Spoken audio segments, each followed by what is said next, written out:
Senior सूबाई वज़ीर शर्जील मेमन का कहना है कि बानी पीटीआई की सेहत के लिए दुआ गो है। तिब्बी सहूलियात मिलना सबका हक है। खालिद मकबूल सिद्दीकी और मुस्तफ़ा कमाल की सियासत ख़त्म हो चुकी, मुतालबात पूरे नहीं हो रहे तो वफाकी वजारतें छोड़ दें। जानबूझकर इश्तियाल दिलाने वाली ज़ुबान इस्तेमाल की जा रही है।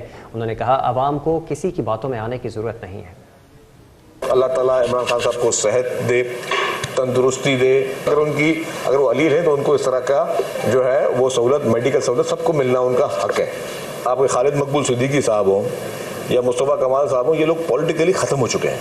ये जानबूझ के इस तरह की लैंग्वेज इस्तेमाल की जा रही है और बिलो द बेल्ट इस तरह की बातें आती हैं कि मतलब किसी को चिढ़ दिलाने वाली बात, कोई लिसानियत की बात, ताकि आप लोग भी उसी लहजे में बात करें ताकि उनका काम हो जाए।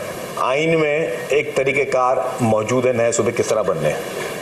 कोई भी शख्स आइन से बाहर नहीं जा सकता और ना आइन से बाहर जाने की बात कर सकता है। तो ना ही पीपल्स पार्टी के मौक़िफ़ में कोई तब्दीली है, ना सिंध हुकूमत के मौक़िफ़ में तब्दीली है।